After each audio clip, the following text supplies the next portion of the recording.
Pernah suatu ketika dahulu, terlalu ramai sahabat-sahabat saya yang menyertai skim pelaburan emas yang menjanjikan keuntungan yang tetap secara bulanan. Ia terlalu popular ketika itu sekitar pada tahun 2013 dan 2014.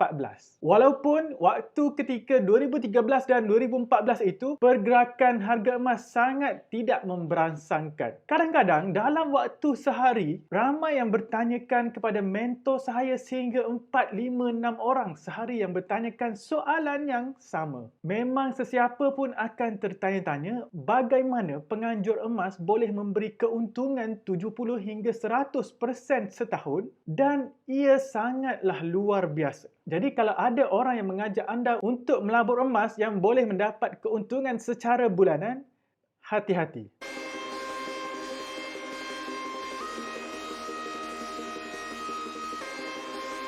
Secara jujurnya, apabila mendengar ada pelaburan yang boleh memberi keuntungan yang tidak masuk akal, saya akan tolak awal-awal. Menurut pakar kewangan Tuan Azizi Ali, pulangan yang tertinggi yang boleh diberikan oleh institusi pelaburan terbaik di Malaysia pun sekitar 15% sahaja. Jadi kalau ada mana-mana pihak yang menjanjikan keuntungan melebihi 15% tahun, jadi perlu angkat bendera amaran lebih awal supaya kita lebih berhati-hati. Jadi, kalau ada yang menawarkan sehingga keuntungan 100% tahun, itu satu petanda jelas bahawa itu adalah skim cepat lingkup. Ia sangat too good to be true. Kalau ia satu perniagaan, keuntungan 200% itu merupakan perkara yang biasa. Sebaliknya, keuntungan yang melebihi 20% setahun dalam pelaburan itu satu perkara yang sangat luar biasa. Apatah lagi, keuntungan yang mencecah 70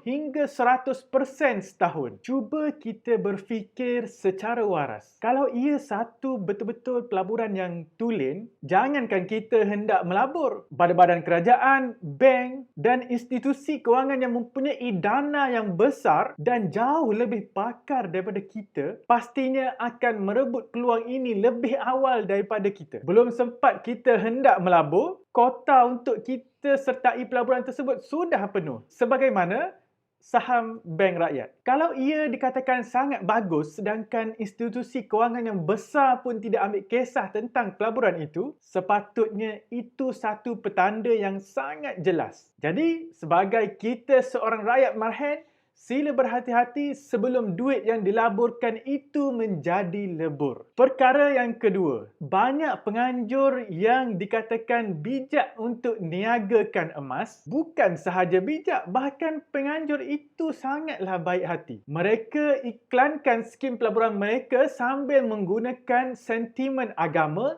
sentimen bangsa dan mereka promotkan diri mereka bahawa hendak tolong orang kita, katanya lagi. Cuba kita fikir secara logik. Kalau penganjur boleh memberi keuntungan sehingga 100% kepada kita, berapakah keuntungan sebenar penganjur tersebut dalam perniagaan mereka? Saya rasa paling tidak pun 200% setahun. Mereka perlu menanggung kos operasinya sekali. Maksudnya, daripada modal yang kita beri, mereka mesti boleh untung minimum 300% setahun untuk memberi pulangan hingga 100% kepada kita. Jadi, kalau betul begitu, maksudnya mereka memang bijak, mereka lebih bijak daripada kedai-kedai emas yang sudah lama beroperasi di Malaysia ataupun lebih bijak daripada mana-mana institusi kewangan yang telah lama beroperasi di Malaysia. Jadi, persoalannya sekarang, kalau model bisnes mereka mendapat keuntungan yang sangat besar, kenapa pengeluar emas yang sangat berreputasi di Malaysia seperti Habib,